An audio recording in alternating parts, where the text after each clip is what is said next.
Keir Starmer is facing the political disaster of a lifetime, and make no mistake, this isn't just another minor party squabble.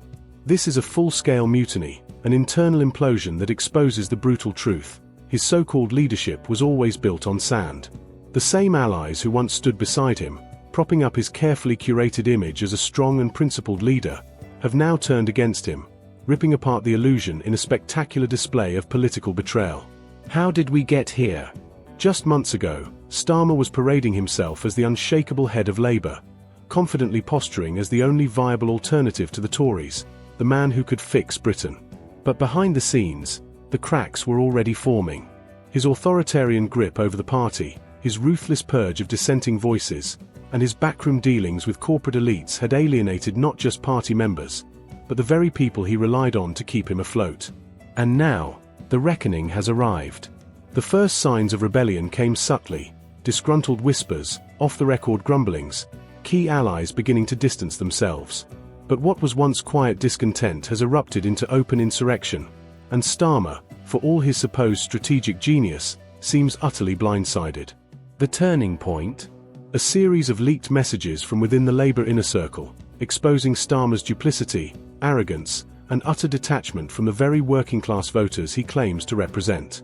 These leaks, damning in every sense, show Starmer's top aides mocking traditional Labour voters, strategizing ways to sideline the party's left-wing base, and even discussing how to manipulate internal democracy to ensure Starmer's grip on power remains unchallenged.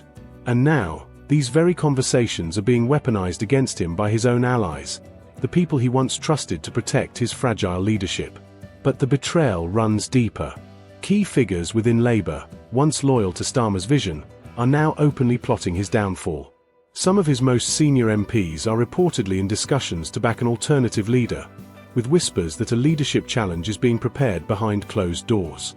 And Starmer, panicking, desperately trying to keep control while his authority slips away like sand through his fingers.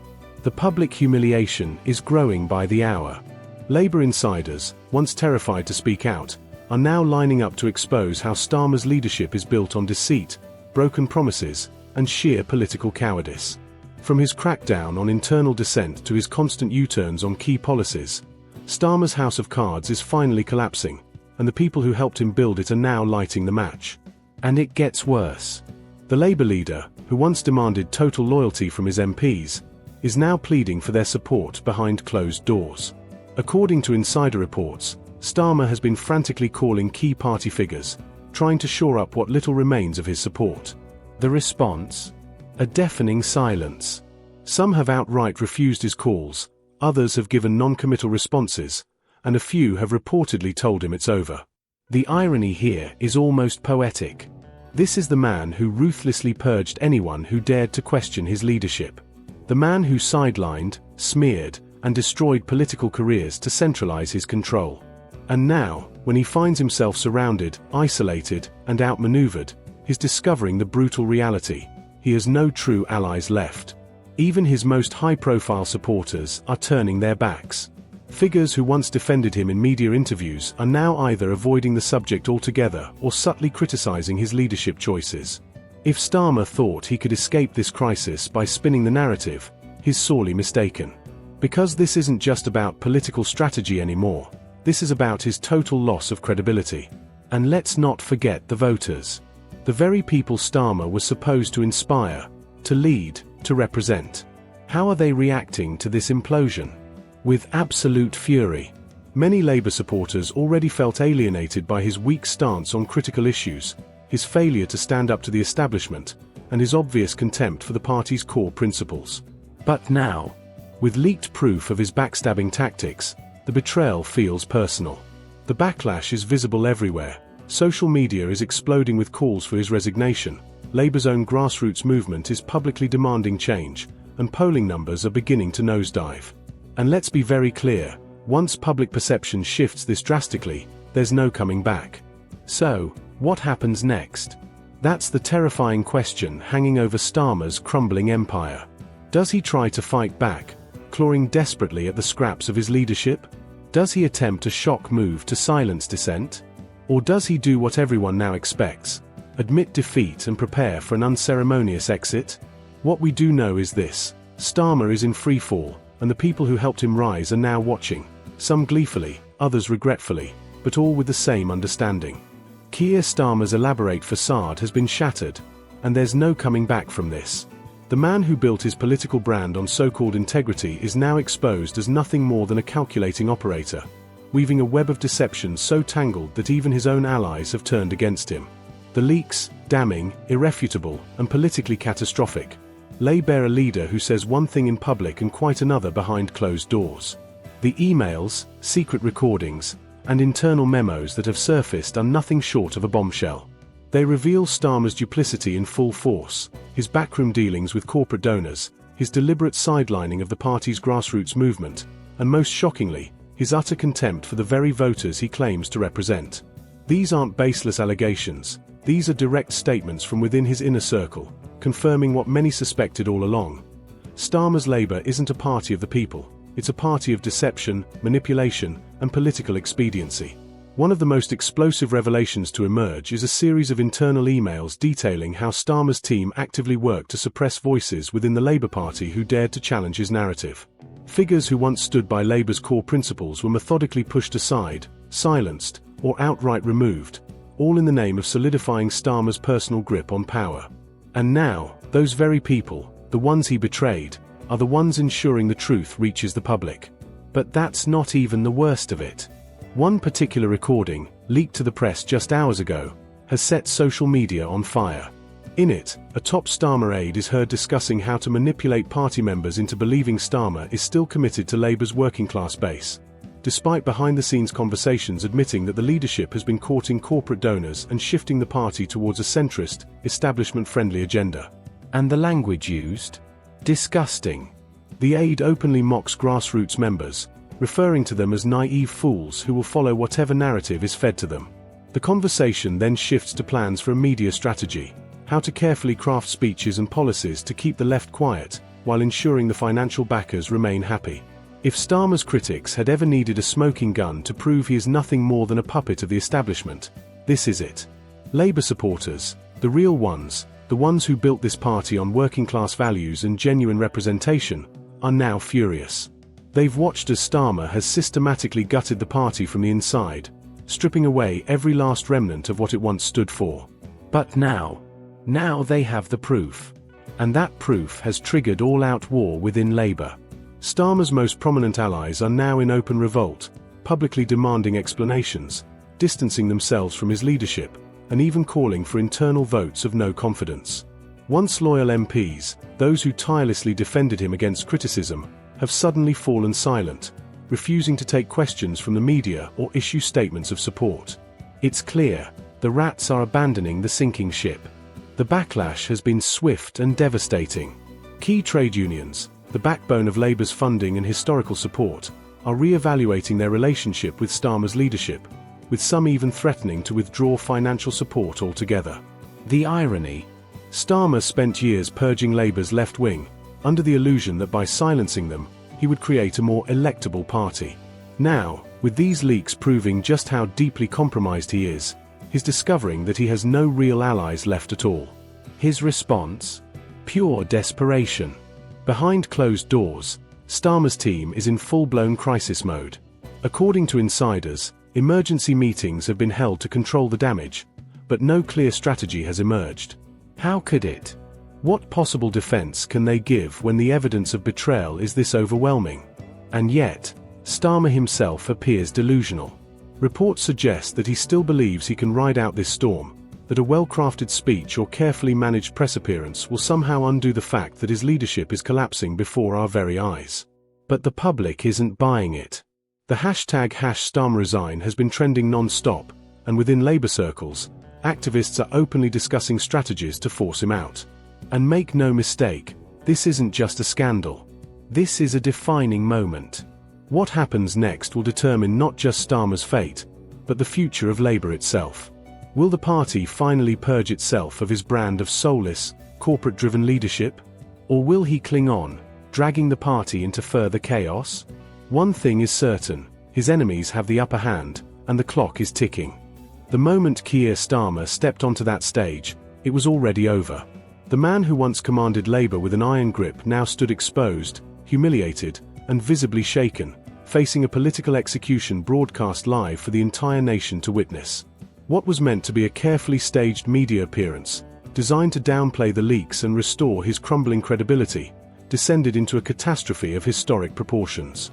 The first few minutes were textbook damage control, calculated, rehearsed soundbites, an attempt to shift the narrative away from the damning revelations that had shaken Labour to its core. But then, the unthinkable happened. His own allies, the very people who had stood by him through thick and thin, turned against him in real time, tearing apart his defences with surgical precision. It started with one question. A simple, direct challenge from a senior Labour MP. One who, until that very moment, had been a vocal supporter of Starmer's leadership. Can you look the British people in the eye and tell them, honestly, that you have not betrayed the very values this party was built on? The silence was deafening. Starmer froze. His mouth opened slightly, but no words came out. The audience waited. The journalists waited. And that was when it all fell apart. The attack had begun. Another Labour MP, emboldened by Starmer's hesitation, went in for the kill. We have emails, we have recordings, we have testimonies. What else do we need to prove that you've lied to this party and to the public? Starmer tried to interject, to dismiss the accusations as misinterpretations or internal miscommunication, but the tide had turned. His own people smelled blood. As the room descended into chaos, Starmer's mask began to slip. The polished, composed leader was gone, replaced by a man clearly out of his depth, grasping at half-baked justifications that fell flat with every passing second. And the nation watched, horrified, or, for many, vindicated. Then came the moment of no return. One of his former closest allies, a senior figure within Labour, stood up and delivered the final blow. You've spent years purging this party of anyone who dared challenge you, claiming it was about unity, about electability. But the truth is, you were building a fortress around yourself. And now, as it collapses, you expect us to save you? We won't. The words hit like a hammer. There was no coming back from that. The audience, composed of party insiders, journalists, and a public that had grown increasingly disillusioned, erupted. Some jeered. Some gasped. Others just watched in stunned silence, realizing that this wasn't just another political scandal. This was history unfolding in real time. And Starmer, visibly shaken, struggling to keep control of the narrative, but it was slipping away like sand through his fingers. He tried to deflect, to insist that Labour was still unified, that these accusations were nothing but internal frustrations blown out of proportion. But his voice lacked conviction. He didn't even believe his own words anymore. The journalists smelled an opportunity, and they weren't going to let him off the hook. One after another, they pressed him on the leaked documents, on his private deals, on the growing rebellion within his own party. Each time, Starmer stumbled, resorting to the same tired excuses. We are addressing concerns internally. Labour is still the party of the people. These allegations are politically motivated. No one was buying it. At one point, a reporter, clearly unimpressed, cut him off mid-sentence. Keir, the country is watching this. They can see your own party has turned against you. Your own MPs are calling for your resignation. Are you going to keep pretending everything is fine? The sheer force of the question knocked the wind out of him. He stood there, blinking, searching for an answer that simply didn't exist. And then, the moment that will haunt his career forever. A member of the audience, an older woman, a lifelong Labour supporter, stood up and spoke directly to him. I have voted Labour for 40 years. I have defended this party even in its lowest moments. But today, I am ashamed. The raw emotion in her voice cut through the noise like a knife. I watched you promise change. I watched you promise integrity. And now I see the truth. You have betrayed us. The silence was absolute. Starmer, for the first time in his career, looked completely and utterly lost. His carefully constructed image had shattered. His political authority had collapsed in front of millions. And he knew it. You could see it in his eyes. The game was over. The event wrapped up shortly after, but the damage was irreversible. The press immediately ran headlines declaring it the end of Starmer. Social media exploded with unfiltered outrage, and within hours, multiple Labour MPs openly called for his resignation. Even some of the mainstream outlets, which had once shielded him from criticism, began questioning if he could even last another week as leader. Starmer left the stage in disgrace, flanked by a handful of aides who looked just as shell-shocked as he did. There was no rallying speech, no attempts to spin what had just happened. Because what could he say? The entire country had just watched him unravel. And now, the only question left was how much longer he could cling to power before being forced out completely. Keir Starmer is standing on the edge of the abyss, staring into the void of political irrelevance. Everything he spent years crafting, his carefully controlled image, his calculated rise to power, his iron grip on Labour, has crumbled beneath him. His allies have deserted him, the press has turned on him, and his credibility is now beyond repair. But here's the real question. Does he see it? Does he truly grasp that his time is up? Or is he still clinging to the fantasy that he can somehow escape this nightmare? The desperation is palpable. Leaks, public humiliations, collapsing poll numbers. Each blow has only made him more isolated. And yet, in a stunning display of denial and arrogance, he believes he can pull off one last trick, one final power play to regain control. But make no mistake, this is not the move of a strong leader. This is a man drowning, grasping for anything that might keep him afloat just a little while longer. The first sign of panic came with reports of an emergency strategy meeting held at Labour HQ, where Starmer's dwindling circle of loyalists scrambled for a survival plan. The goal? Damage control. Rebrand. Buy time. But here's the problem. You can't rebrand when the entire country has already seen who you really are. Every attempt to shift the narrative, every excuse, every half-baked denial, it all falls flat because Starmer himself has become synonymous with dishonesty and failure. The next move was even more desperate, a frantic attempt to rally the remaining Labour MPs still willing to be seen in public with him. Behind closed doors, Starmer reportedly begged for unity, warning that a leadership challenge would mean handing the next election to the Tories. But let's be honest, that argument holds no weight anymore.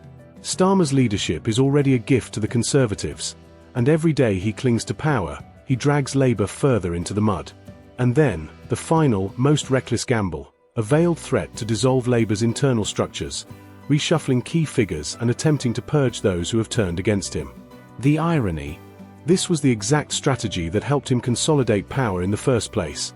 But now, as a leader in freefall, it reeks of fear. The backlash was instant and brutal. Senior MPs, trade unions, and party officials saw straight through it, recognizing it for what it was, a desperate man trying to destroy the chessboard because he's losing the game.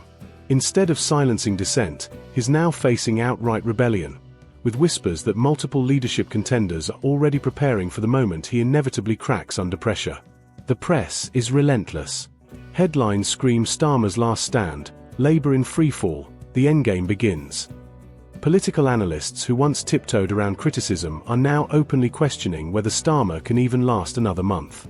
His approval ratings have collapsed, and the once unstoppable media machine that protected him is now sharpening its knives. And what about the public? Outrage. Betrayal.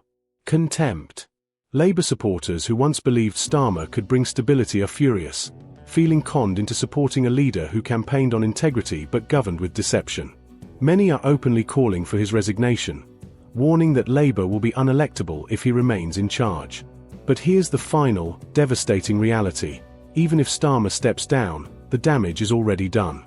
The Labour Party is fractured beyond recognition, riddled with internal divisions, trust issues, and a deepening identity crisis. The public no longer sees Labour as a credible alternative. They see a party consumed by chaos, deception, and weak leadership. And so, the countdown continues. Every hour that passes, every failed attempt at damage control, every panicked meeting behind closed doors, it all leads to the same, inevitable conclusion. Starmer's fall is not a matter of if, but when. The only question left is whether he will accept it with dignity or be dragged out kicking and screaming. This is the final chapter of Keir Starmer's leadership. And he is the last one to realize it.